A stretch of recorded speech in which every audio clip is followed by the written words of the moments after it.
As you may know, there is a frightening number of cases involving wandering children with autism that continue to occur. Some incidents have occurred at home, some incidents even occurred at school. For this reason, it is more important than ever to be aware of the resources available and develop numerous strategies that help keep our children safe. Today, we will discuss how to use assistive technology to keep students with disabilities safe. Let's begin with some background on children who wander from their home. Roughly 48% of children with ASD have attempted to elope from a safe environment, a rate nearly 4 times higher than their unaffected siblings.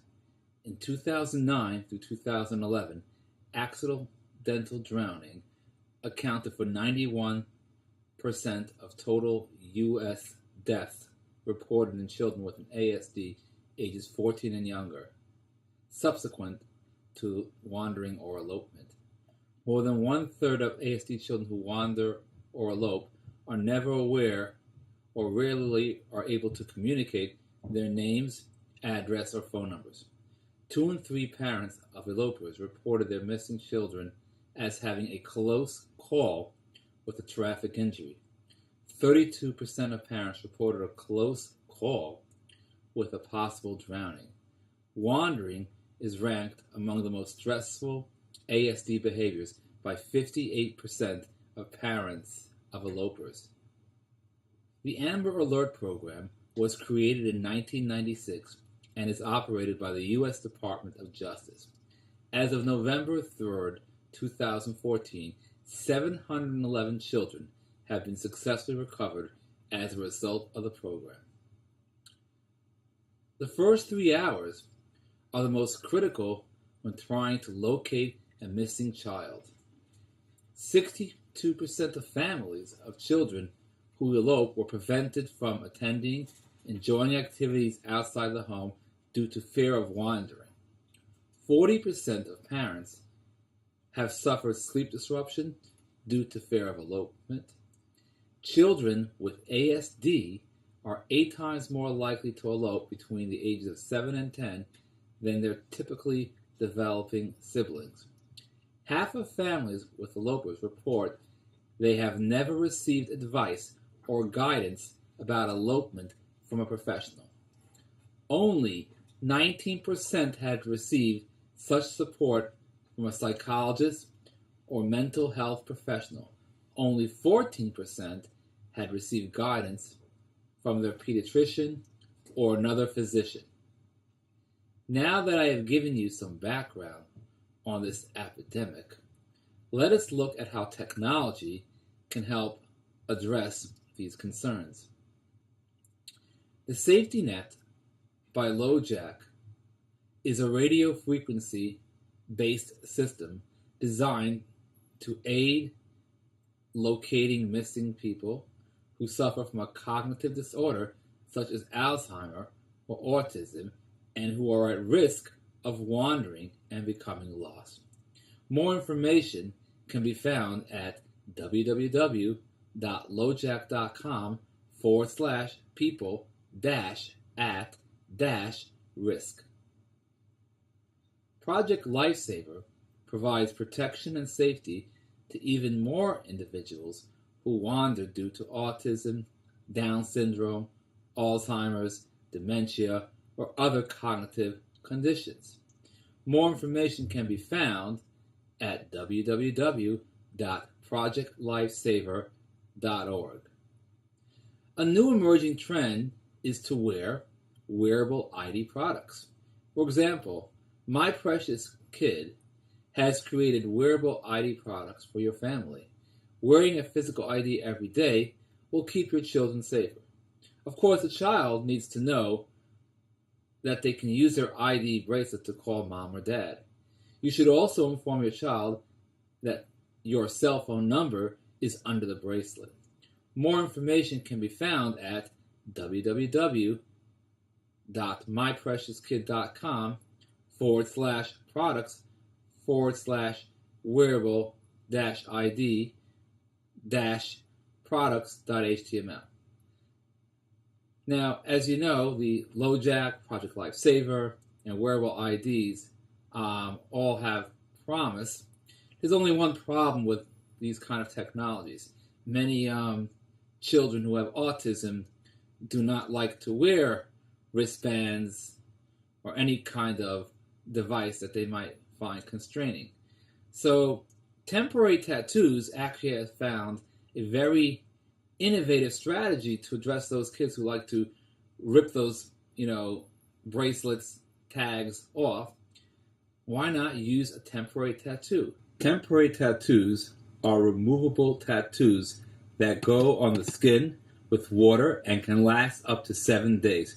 To remove the design at any point, you simply remove it with rubbing alcohol or baby oil. Temporary tattoos are regulated by the FDA in the United States. This means they must comply with FDA guidelines for approved safety. More information can be found at http://tattoo-with-a-purpose.com. Other solutions include Medic Alert. Medic Alert involves first responders and medical professionals that are trained to recognize Medic Alert IDs and call 24/7 Emergency Response Center. More information can be found at www.medicalert.org. There is also Autism Service Dogs of America.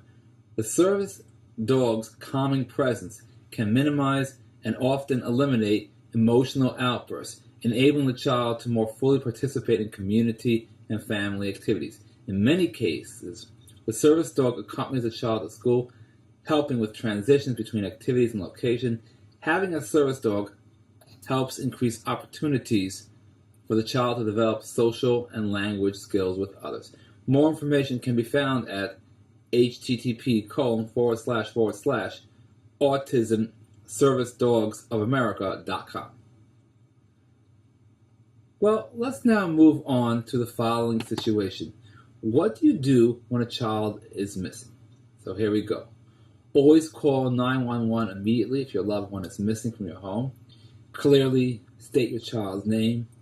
State they have a cognitive impairment. Provide the diagnosis.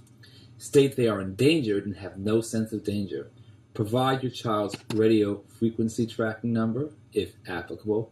Provide your child's date of birth, height, weight, and any other unique identifiers such as eyeglasses and braces. Tell them when you notice that your child was missing and what clothing he or she was wearing. Request an amber alert be issued if your child is a minor, or a silver alert be issued if your child is an adult. Request that your child's name and identifying information be immediately entered into the National Crime Information Center Missing Person file. Search known areas your child would likely be or attracted to.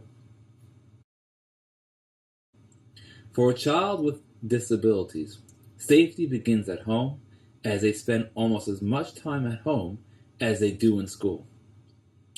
With this in mind, let's look at a few items you may want to consider to make your home safer. Windows. Autistic children have a tendency to climb out of windows, especially if they are left open. Install window locks. If your child bangs or hits the windows, replace them with plexiglass models to prevent injury. Alarms. Though your home is safe on the inside, you want to make sure you know when people are coming or going from your home. Door chimes are inexpensive and can be placed over your entrance door to alert you if your child has left the home. Additionally, a conventional alarm can alert you if your child is trying to leave your home. Fencing. Children with autism enjoy being outside and playing. Therefore, protect them in your own backyard by installing a fence with a locking gate. This allows them to play outside and provides your family with a little added security. Securing hazardous material. Make sure medicine, detergent, and other dangerous materials are locked in a secure place. Baby monitor. A baby monitor is another mechanism that can be used to monitor children during sleeping hours or in a large house. Bathing protocols. A child should always be monitored, especially during bath time. Kitchen safety. Knives, matches, and other dangerous objects should be kept in a secure place. Electrical cords and outlets. Check for frayed wires. Repair or replace any loose or frayed wires on all electrical devices. Home heating. Examine the outside vents.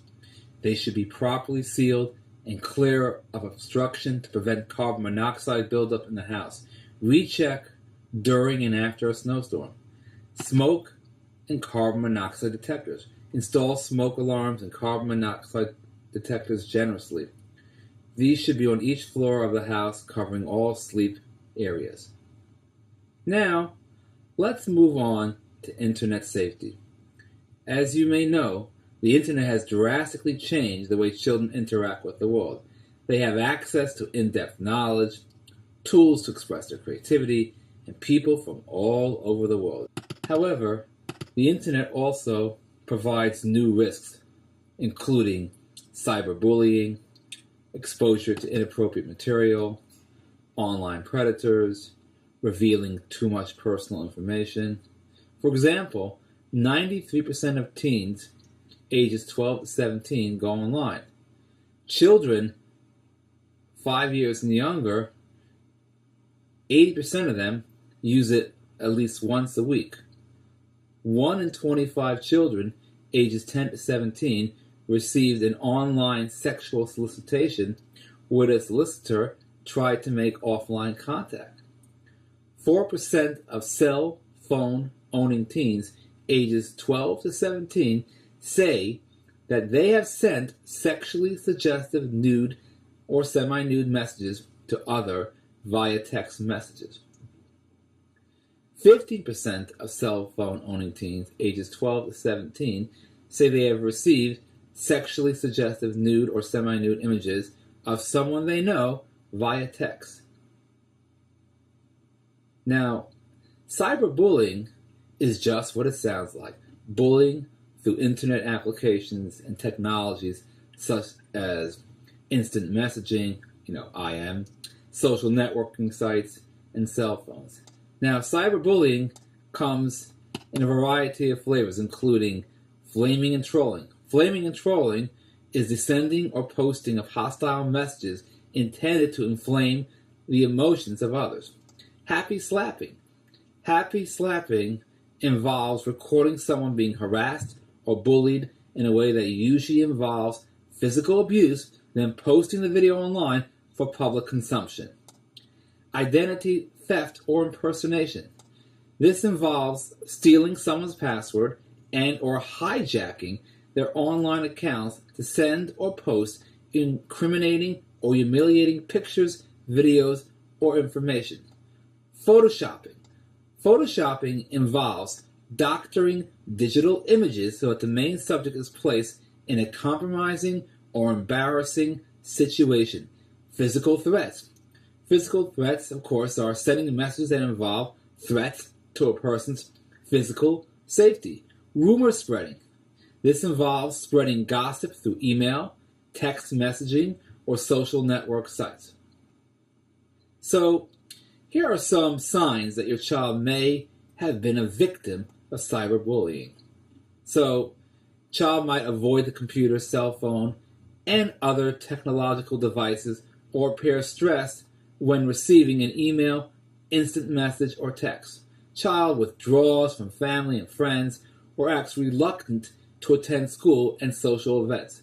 Child avoids conversations about computer use. The child exhibits signs of low self-esteem, including depression and or fear. The child has declining grades. Finally, last but not least, the child has poor eating habits, as well as poor sleeping habits. Another potential danger lies in how we use cell phones. The rise of smartphones is an undeniable phenomenon which continues to transform how we work, communicate, and play in the 21st century. Like the internet before it, people across the globe are migrating to this technology at break-breaking speeds. We are also seeing these handheld devices being used in classrooms as science probes, photo editors, data entry tools, and of course, text audio communications. In watching these feats of technological prowess, one cannot help but awe as we watch our motivated youth learning through these technologies. Additionally, there is no question that within 5-10 years' time, the desktop computer will be obsolete, and its users who cling to this relic from the past will deem the dinosaurs of technology. It is therefore no surprise that there has been an increase in the number of school districts who now support smartphone usage in the school system. However, as we develop school cell phone policies, we must carefully weigh the educational benefits, risks, and always factor in child safety. For example, recent surveys show that 41% of children have been threatened via their smartphone. Even worse, smartphones, along with its texting feature, are the preferred devices of teenage gangs. Subsequently, smartphones are being utilized to cheat in the classroom, record, post inappropriate information about teachers. Smartphones are also being used by people who pretend they are other people online to trick others, spread lies and rumors about victims, trick people into revealing personal information, send or forward mean text messages, post pictures of victims without their consent. Additionally, many educators have also complained that they are a disruption and cause students to get easily distracted. So, does this mean smartphones should not be used? After all, smartphones are also being used to text missed assignments to classmates that are absent, perform math functions as the new math curricula encourages the use of a calculator for problem solving, take pictures of notes from the board. Many teachers have also been known to use their smartphones in various situations that help protect their safety. So, in the final analysis, the benefits of cell phones in the classroom are undeniable. However, this does not mean one should not have expectations for how and when a cell phone is used in the classroom. For example, many schools have developed acceptable user policies for cell phone usage. The acceptable user policy could require students to attend a minimum of 2 smartphone safety seminars in which they learn about lurking dangers and how to handle those situations. Additionally, an acceptable user policy could require students to register their smartphone with local law enforcement. Also, understand that they can only send appropriate text, emails, or picture messages. You can also have them understand that they should not give their address or other personal information on a phone call, text, or email to people they do not know, or if others can hear them. They should also understand that they should never respond to an email, text, picture, or voice message from someone they do not know. They also should agree that they will inform an adult that they trust if they receive anything on their phone, a call, a text message, an email message, or picture, or voicemail that makes them uncomfortable. It's also important to delineate which applications and websites are appropriate for school use. Finally, the use of a smartphone is a privilege. And students have to understand that they will lose their device and other privileges if they violate any of the rules that are set forth by the school. This is especially critical when one considers that cyberbullying is on the rise. More specifically, we are reminded that cyberbullying occurs in the following ways. Through cell phones, they can be cyberbullied anytime through texting. Additionally, cell phones make sexting easy. Sexting, of course, is a term used to describe the sending of sexually explicit text messages or pictures of minors by minors. There's also the risk of unintentional sharing of geolocation data. Most smartphones have GPS technology, which allows the user's precise location to be pinpointed by apps and on websites. One should also pay close attention to what kind of internet-based games their children play. For example, many online games have communication features which allow their users to interact anonymously. Some people may take advantage of this to target children. For example, predators may send inappropriate content or use a game's communication functions to arrange in-person meetings. Cyberbullies may also harass fellow gamers, and online scam artists may promise virtual goods in an effort to get credit card information. Some game consoles allow internet access as well, so it is important to be aware of these communication features. Predators have also sent children inappropriate content through game consoles in an attempt to coax them into reciprocating or meeting offline. It's also important to remember that email, IM, and chat room programs let children communicate with friends and family members. They can also allow children to connect with people that they have never met in person, making them vulnerable to online predators, cyberbullies, and scam artists. Knowing a little about each of these communication services and the associated risks can help parents, guardians, and other trusted adults keep their children safe while online. So, for example, with email users can easily send and receive messages. These messages also have text, audio, and picture files attached. Signing up for an email account is simple, as most services offer them for free and do not check the identity of users. This allows cyberbullies or scam artists to anonymously send harassing messages or spam. Instant messaging. Instant messaging programs allow users to exchange real-time messages with people from a list of contacts, also known as a buddy list. Children may not know the true identities of their buddies, as IM accounts can be acquired anonymously.